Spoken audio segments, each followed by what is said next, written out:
네, 우리 기도하심으로 피우다 시작하겠습니다. 하나님 감사합니다. 오늘도 주의 말씀 앞으로 우리를 부르시고 주의 음성을 듣게 하시니 감사합니다.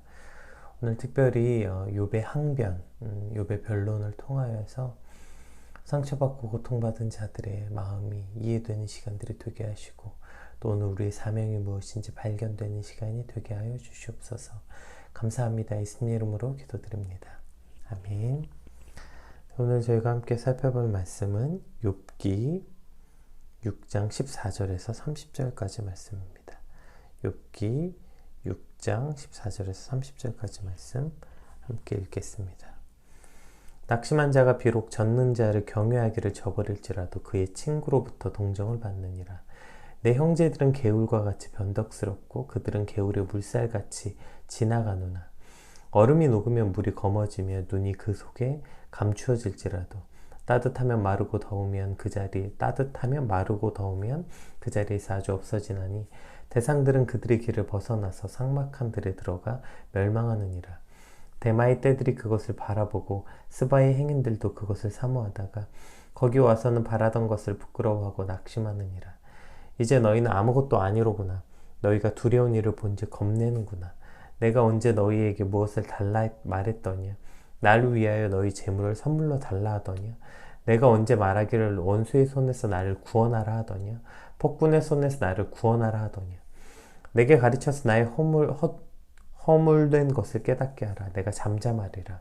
옳은 말이 어찌 그리 고통스러운고 너희의 책망은 무엇을 책망함이냐. 너희가 남의 말을 꾸짖을 생각을 하나 실망한 자의 말은 바람에 날아가느니라. 너희는 고아를 제비 뽑으며 너희 친구를 팔아 넘기는구나. 이제 원하건대 너희는 내게로 얼굴을 돌리라. 내가 너희를 대면하여 결코 거짓말을 하지 아니하리라. 너희는 돌이켜 행악자가 되지 말라. 아직도 나의 의가 건재하니 돌아오라. 내 혀에 어찌 불의한 것이 있으랴. 내 미각이 어찌 속임을 분간하지 못하랴. 아멘. 오늘 본문은 이제 앞서 살펴봤던 우리 1절에서 13절. 그러니까 욥은 엘리바스의 변론에 대해서 이제 반감을 얘기하고 이제 반감을 가지고 얘기하고 자신은 변론했지만 그 직접적인 말이 아니라 비유나 예를 들어서 그러니까 간접적인 방식으로 자신의 마음을 표현했는데 오늘 본문은 앞선 단락보다 훨씬 더 강력하고 이제 직접적으로 자신을 비난하는 태도를 보이는 엘리바스와 친구들 향해 훨씬 더 격렬하게 그들의 태도를 지적하고 자신의 마음을 토로하는 내용입니다. 우리 14절 말씀 한번 같이 읽어볼게요. 낙심한 자가 비록 전능자를 경외하기를 저버릴지라도 그의 친구로부터 동정을 받느니라. 그러니까 엘리바스를 비롯한 욥의 친구들은 이제 계속해서 인과적인 원리를 가지고 욥에게 와서 회개하라고 말합니다. 회개해라. 네가 잘못이 없는데 이런 일이 일어났을 리가 없다. 물론 그것을 네가 인지하지 못한 것일지라도 그 죄가 너가 인지하지 못한 상황에서 지은 죄일지라도 분명히 죄가 있기 때문에 일어났다. 이렇게 그들의 논리를 펼치면서 나중에 뒤에 가서는 욥의 자식들 역시 어떤 죄가 있었기 때문에 죽임을 당한 것이다 라고까지 말하죠. 그러니까 모든 고난의 이유를 이러한 인과의 결과로 말하는 것. 이것이 경직되고 편협한 신앙을 가지게 되고 이제 결국에는 하나님을 자신의 논리의 틀에 가두려는 잘못된 신앙을 보여줍니다. 근데 지금 그 욥의 친구들이 이러한 잘못된 믿음, 신앙을 보여주는데 그것보다 훨씬 더 본질적인 잘못. 어쩌면 이것이야말로 욥의 친구들이 가장 큰 문제가 이 14절인 것 같아요. 욥의 14절 말은 이런 겁니다. 그래 너희 말대로 내가 죄를 지었다 치자.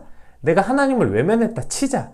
그랬다 하더라도 우리가 친구라면 너희가 나를 친구라고 생각한다면 지금 툭 치기만 해도 죽게 생긴 나한테 와서 잘잘못을 따지는 게 옳으냐? 쓰러진 친구를 일으키는커녕 와서 짓밟는 게 말이 되냐? 이러한 말인 것이죠. 오히려 만약에 고난과 환난을 당한 자가 하나님을 저버렸다 치자. 그런데 그럴 때야말로 더 친구가 필요한 거 아닙니까? 하나님이 계시면, 왜냐면 만약에 내가 환난과 고난을 받았는데 내가 하나님과 가까이 있는 사람이라면 하나님으로부터 위로를 받을 수 있을 테니까요. 그런데 고통과 환란이 너무 극심해서 하나님을 외면하고 하나님을 부정한 사람이 있다 칩시다. 그러면 그럴 때야말로 더욱더 친구가 필요한 거 아니겠습니까? 그리스도의 사랑을 품은 친구가 필요한 거죠. 하나님을 대신해서 그 곁에 있어주고 위로를 전해주는, 사랑을 전해주는 것, 그것이 오늘 우리의 사명인 것입니다. 14절에 낙심한 자가 비록 전능자를 경외하기를 저버릴지라도 그의 친구로부터 동정을 받느니라. 이것을 메시지 성경에서 조금 더 적극적으로 표현했어요. 절박한 처지에 사람이 전능하신 하나님을 대한 기대를 접었을 때 그의 친구들만은 곁에 있어줘야 하는 것이 아닌가? 라고 표현되어 있죠. 그러니까 어쩌면 실제로 그렇게 고통 때문에 하나님을 저버린 자가 있다 하더라도 고통 때문에 하나님과 관계가 끊어진 자가 있다 하더라도 친구들은 그를 붙잡아야 되는 거 아니냐는 반문입니다. 오히려 그리고 더 이것을 확장시켜 본다면 그런 사람일수록 그가 고통 때문에 하나님과 관계가 끊어지고 고통 때문에 하나님을 저버린 사람이 있을 때 그 사람이야말로 더 친구가 필요한 거 아니겠느냐라고 묻고 있는 것이죠. 그것이 오늘 우리의 사명이 아닌가 생각해봐요. 그런데 욥의 친구들은 그런 친구에게 가서 너 왜 그때 하나님을 못 봤냐고, 너 고통 중에 왜 하나님을 의지하지 않냐고 지금 윽박지르고 혼내고 있는 거죠. 이사야 42장 3절 말씀, 우리가 아주 잘 아는 찬양이고 유명한 찬양 가사이기도 하고 우리가 잘 아는 말씀이죠. 한번 읽어볼게요. 상한 갈대를 꺾지 아니하며 꺼져가는 등불을 끄지 아니하고 진실로 정의를 시행할 것이며. 이것이 바로 하나님의 속성, 하나님의 마음을 표현하고 있는 건데요. 상한 갈대라는 뜻이 뭐냐면 반쯤 부러진 갈대라는 거예요. 이러한 갈대는 아무런 이용 가치가 없기 때문에 차라리 꺾어버려야 빨리 새로 자라는 것이 나은 거죠. 그런데 그러한 갈대, 이미 회생이 불가능해 보이는 갈대일지라도 하나님은 그것을 꺾어버리지 않는다고. 꺾어버리고 새로 자라게 하시지 않고. 그리고 이제 꺼져가는 등불이라는 게 심지란 뜻이거든요.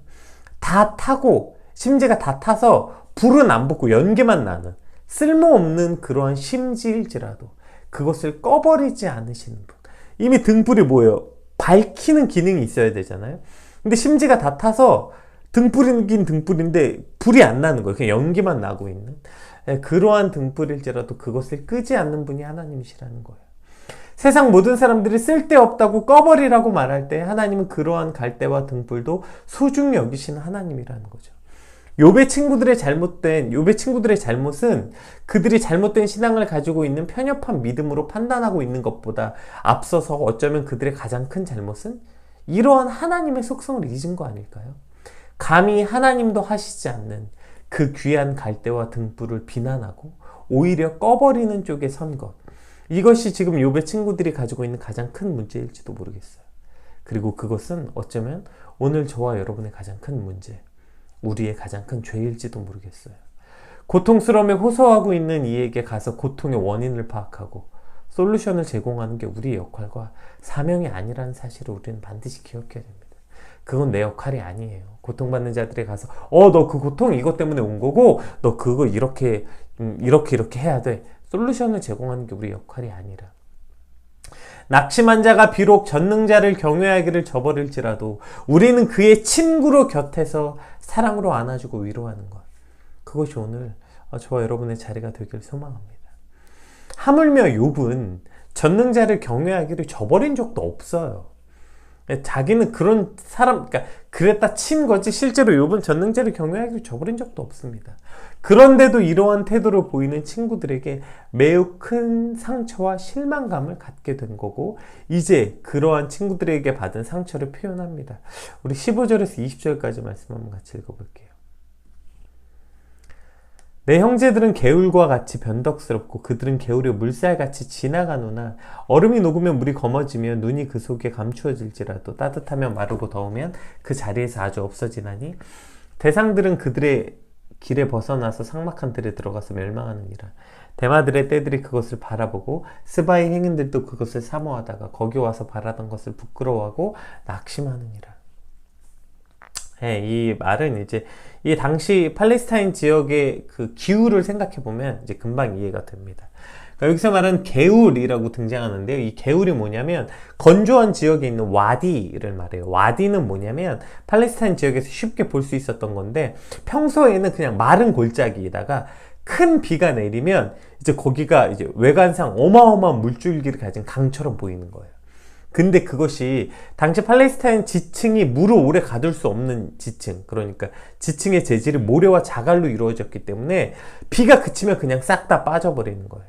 그게 이렇게 물을 좀 가둘 수 있어서 그게 이제 큰 강이 이루었다가 그게 이제 비가 그쳐도 조금 물을 가둘 수 있는 수로가 되면 좋겠는데, 그 지층은 비가 내리면 어마어마한 강처럼 보이지만 실제로 비가 딱 그치면 싹 다 금방 다 마르고 빠져버리는 수로, 그걸 이제 와디라고 부르는데요.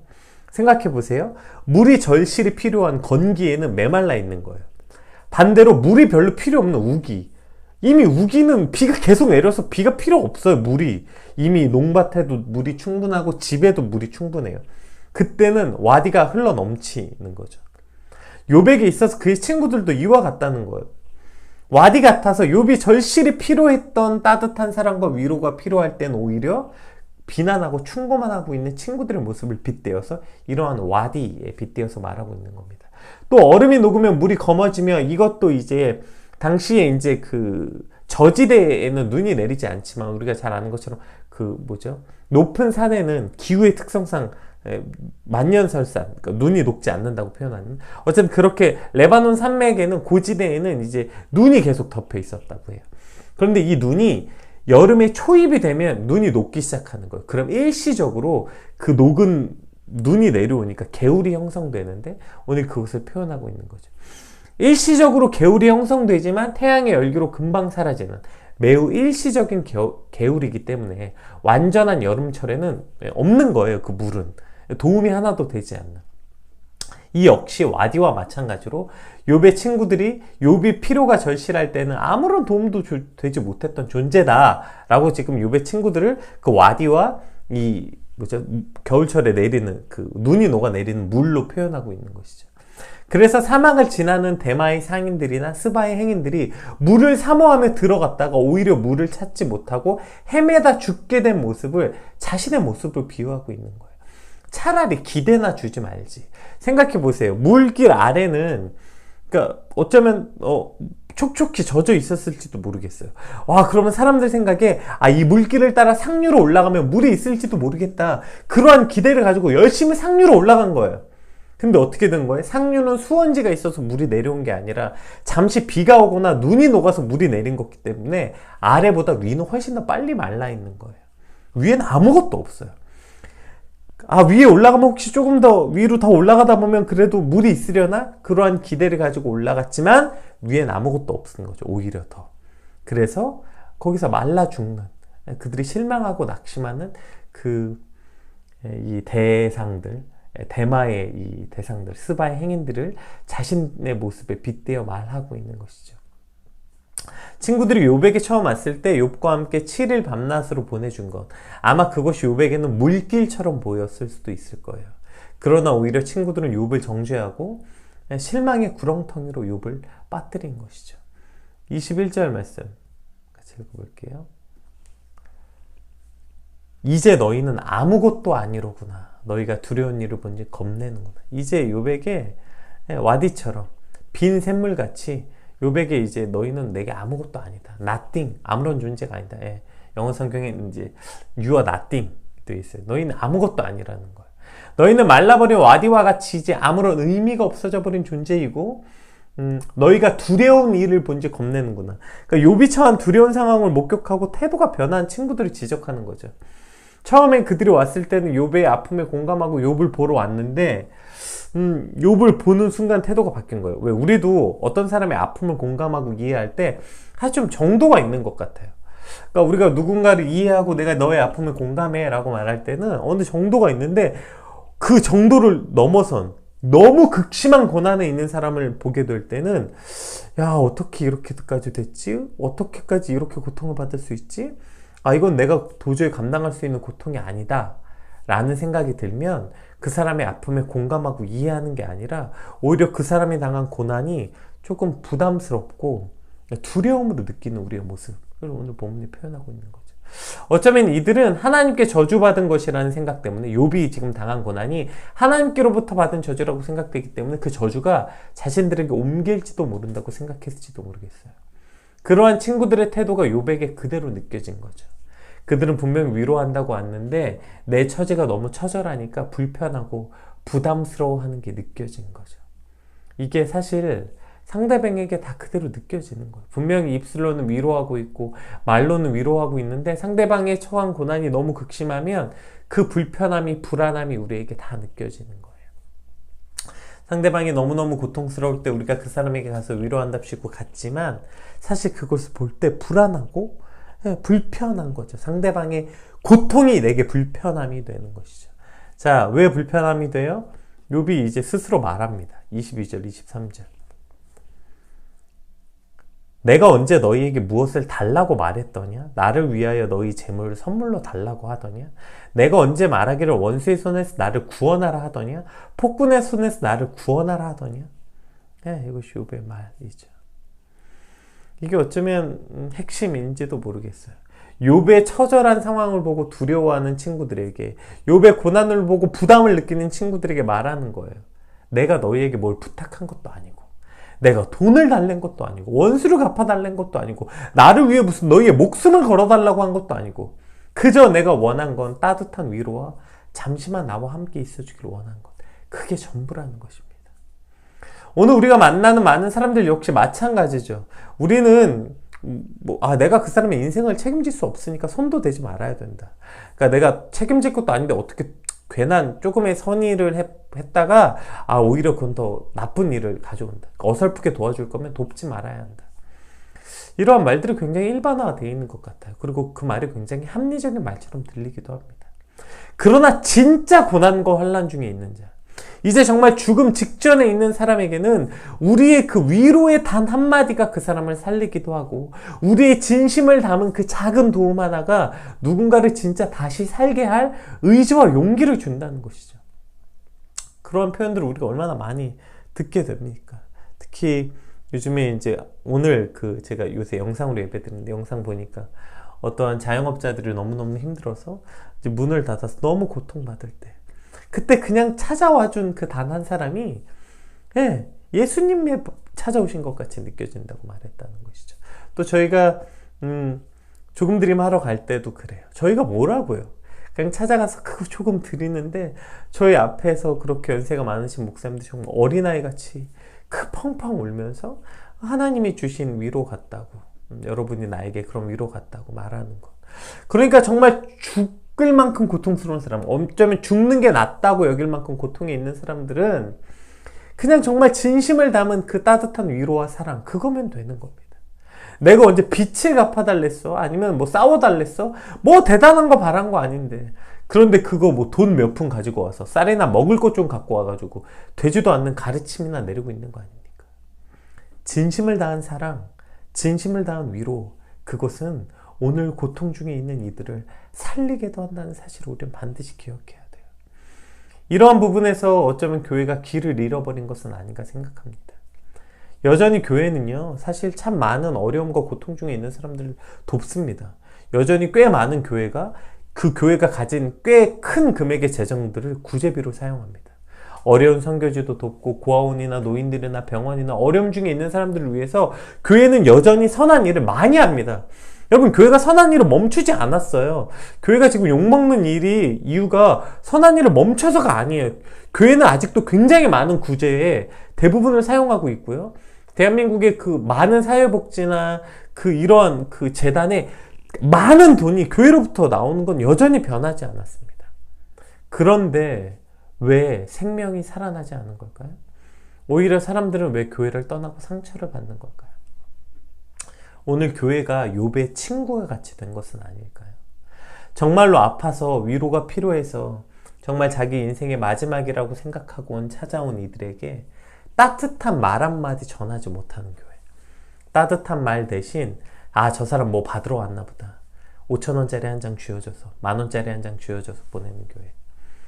정말 말할 사람이 필요해서 온 사람에게 바쁘니까 교회 창고에 쌓여져 있는 전도용품, 뭐 먹을 거나 좀 쥐어줘서 보내는 교회.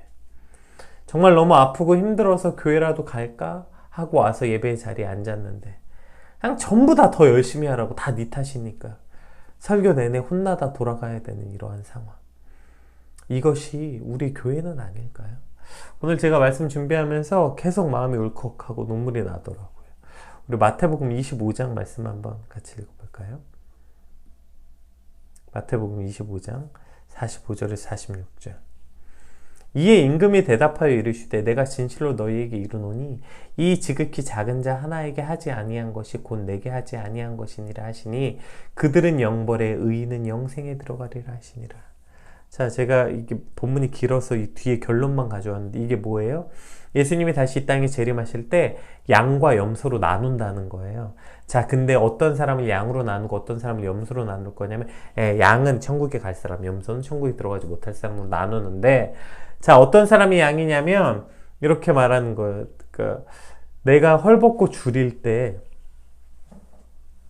내가 힘들 때 나를 먹이고 입힌 이들, 그 사람들이 양이고, 그리고 내가 헐벗고 줄이고 힘들 때 나를 모르는 척한 이들, 그 사람들이 바로 염소라는 거죠. 양에게 속한 사람, 염소에게 속한 사람 모두에게 말합니다. 그러니까 양에게 속했던 사람들과 염소에 속했던 사람 양쪽이 다 말합니다. 우리가 언제 주님을 먹고 입혔습니까? 또 반대편에 선 사람들은 우리가 언제 주님을 모른 척 했습니까? 둘 다 물어봐요. 그때 하신 말씀이에요. 지극히 작은 자 한 사람에게 한 것이 나에게 한 것이다. 네, 이렇게 말하는 거죠. 한국교회 하나님이 없다 하는데 정말 안 계실 수도 있겠구나. 어쩌면 우리가 정말 우리 교회에 찾아온 하나님을 이미 쫓아냈을지도 모르겠구나 싶더라고요. 개독교 하고요. 교회 다니는 게 죄인인 것처럼 되는 이 상황에 우리가 어디서부터 뭘 어떻게 해야 되지? 교회가 도대체 어디서부터 뭘 회복해야 되지? 수많은 이걸 회복해야 된다, 저걸 회복해야 된다, 참 많은 것들을 말하고 있는데 오늘 교회를 향해 주신 말씀이 아닐까 생각이 들었어요. 아프고 힘들고 위로가 필요한 이들에게 진심을 다해 다가가는 교회, 진심으로 그들을 위로하는 교회, 그러한 교회, 그러한 피켈러브가 되길 진심으로 소망하며, 또 너와 내가 모여서 우리가 교회가 되는 거잖아요. 그렇기 때문에 정말 진심을 다해 위로할 줄 아는 자, 정말 어줍지 않은 도움 준답시고 그거 주고 충고나 하는 사람들이 아니라 정말 진심을 담은 말 한마디, 진심을 담은 작은 죽 한 그릇, 그것을 대접할 줄 아는, 그러한 진짜 힘과 위로를 줄 줄 아는 자, 그러한 사람들이 정말 저와 여러분이 되길 간절히 소망합니다. 24절 이후의 말씀은 우리말 성경으로 한번 읽어볼게요. 우리가 개역개정을 아까 위에 읽었으니까 우리말 성경으로 한번 읽어봅시다. 나를 가르쳐 보시게나 내가 입 다물고 있겠네. 내가 어디서부터 잘못됐는지 가르쳐보란 말이네. 바른 말은 실로 힘 있는 법이지. 그러나 자네들은 도대체 뭘 나무라고 싶은 것인가? 자네들의 말을 책잡으려는 것 같은데, 절망에 빠진 사람의 말은 그저 바람 같은 것 아닌가? 자네들은 고아를 놓고 제비 뽑게 하고 친구들조차 팔아 넘기겠군. 그러니 자네들은 조용히 하고 나를 잘 보게나. 내가 자네들의 얼굴에 대고 거짓말이라도 하겠는가? 부탁하는데 잘 돌아보고 불의한 일을 하지 말도록 하게나. 내 의가 아직 여기 있으니 다시 생각해 보게나. 내 혀에 불의가 있던가? 내 입에 악한 것을 분별하지 못하겠는가? 이것이 이제 우리말 성경입니다. 그러니까 제가 우리말 성경을 읽은 게 이제 욥의 그 뉘앙스가 잘 전달되기 때문이에요. 옳은 말은 고통스러우나 유익한 말인데 너희가 하는 말은 그런 말이 아니라는 거예요. 옳은 말은 고통스럽지만 그러나 유익하다. 그럼 너희가 하는 말은 그런 말이 아니에요. 너희가 하는 말은 그냥 허무한 말에 지나지 않는다고 말하면서 마치 악덕 노예 상인이 자신의 이익을 위해서 고아도 제비 뽑아 팔아 넘기는 것 같은 이들이 바로 너희들이다. 이렇게 맹렬하게 비난하는 내용이 이제 오늘 본문에 나오죠. 왜 이렇게 친구들을 맹렬하게 비난합니까? 어떤 주석에는 욥의 이러한 표현들이 친구들의 마음에 화를 돋갔고 이것이 논쟁에 더 불을 지폈다, 이렇게 표현하기도 하더라고요. 물론 이런 말을 들은 친구들은 정말 화가 날 수도 있겠죠. 그런데 욥이 왜 이렇게 표현하는 거예요? 너희 악덕상인 것 같다. 정말 피도 눈물도 없다. 비열하다. 이렇게 말하는 거죠. 왜요? 그것이 지금 욥이 얼마나 아픈지 얼마나 상처받았는지 표현하고 있는 거 아닙니까? 나의 사랑하는 친구들에게 그렇게 나를 알고 나와 교제했고 사랑을 나누었던 친구들이 보세요. 너희들은 날 좀 잘 돌아봐라. 내 혀에 불의가 있었냐 여태까지. 내 입에 악한 거를 분별하지 못했던 거 내가 너희들 얼굴 대고 거짓말할 사람처럼 보이냐. 예, 이 간절한 어떤 욥의 표현들이 느껴지는 거죠. 그렇게 지금 당장 죽어도 이상하지 않은 상태에 있는 욥에게 와서 욥을 비난하고 책망하는 말들에 욥이 얼마나 상처받고 아픈지 욥이 지금 절규하듯이 말하고 있는 것 같아요. 너희가 나를 잘 알지 않아? 그동안 내와 교제하면서 너희가 알았던 나는 고작 그거니? 네, 이렇게 지금 상처받았던 마음들을 표현하고 있는 것이죠. 우리 원래 이제 개역 한글, 개역 개정으로 28절, 29절 한 번 더 읽어볼게요. 이제 원하건대 너희는 내게로 얼굴을 돌리라. 내가 너희를 대면하여 결코 거짓말을 하지 아니하리라. 너희는 돌이켜 행악자가 되지 말라. 아직도 나의 의가 건재하니 돌아오라. 그러니까 지금 28절에서 29절에 반복적으로 뭐라고 말합니까? 얼굴을 돌려. 너희는 돌이켜 내게 돌아오라. 이 욥의 간절한 청원이 들리지 않습니까? 그들에게 이제 You are nothing. 너희는 내게 아무것도 아닌 자가 아닌 게 아니라 이제 돌이켜 돌아와 나의 친구로 돌아오라. 이 돌이키라는 이 음성에도 안타깝게도 친구들은 여전히 이후에도 욥의 이러한 고통에 찬 그 말에 논리적인 잣대와 인과의 결계를 끊임없이 들이밀게 됩니다. 사실 이제 계속 지금 며칠째 비슷한 내용이 계속 나오고 있잖아요. 고통에 처한 이들을 향해서 엘리바스가 했던 말들과 또 욥의 그 반박하는 내용들을 통해서 지금 계속 비슷한 내용이 나오고 이제 앞으로도 계속 나올 거거든요. 그래서 어떤 목사님은 야 이거 계속 같은 내용이 반복되는데 이거 설교 어떻게 해야 되냐, 사람이라도 바꾸면 좀 새로워 보일 수도 있으니까 돌아가면서 설교하자고 하셨다던데, 예, 그러니까 그만큼 이제 같은 내용이 반복돼서 나옵니다. 아주 길게 반복된다는 건 아마 그만큼 중요하기 때문이기도 하고, 두 번째는 아마 잘 안 되는 것이기 때문인 것 같아요. 들었는데도 잘 안 되고, 결단했는데도 잘 안 되고, 말씀을 받았는데도 잘 안 돼서 계속해서 같은 메시지를 주는 것 아닐까요? 오늘도 고통받고 아파하는 이들에게, 그들에게 가서 그렇게 우리가 무슨 그들의 선생이라도 되는 양 가르치고, 거기 가서 무슨 뭘 우리가 대단한 사람, 우리가 그들에게 무슨 솔루션을 줘야 되는 사람인 것 같은 착각이 아니라, 낙심자가 비록 전능자를 경외하기를 저버릴지라도 그에게 친구가 필요한 거 아닙니까? 그리고 사실 그 낙심자가 전능자를 저버렸는지 확신할 수도 없고요. 그리고 실제 저버렸다면 저버린 사람이야말로 더 친구가 필요한 거죠. 따라서 오늘 고통받고 아파하는 이들에게 하나님 진짜 친구가 되길 소망합니다. 그들을 정말 예수님같이, 내가 배고플 때 너희가 먹을 것을 주었고, 내가 잘 곳이 없을 때 너희가 돌아보았다, 내가 상처받고 고통받았을 때 너희가 나를 위로하였다, 이러한 칭찬받는 저와 여러분 되길 소망하고, 특별히 오늘은 교회를 위해서, 또 우리 공동체를 위해서 하나님 정말 우리 교회가, 또 우리가 속한 공동체가 정말 대단한 역사를 이루고 막 굉장한 사역을 하는 곳이 아니라, 그 상처받은 한 영혼에게 진짜 진심 어린 위로와 진심 어린 그 소망을 줄 수 있는, 진심을 다해 그의 아픔을 함께 안아줄 수 있는 하나님, 그런 교회, 그런 공동체가 되게 하여 주시옵소서. 우리 같이 받은 말씀 놓고 함께 간절히 기도하겠습니다. 기도합시다.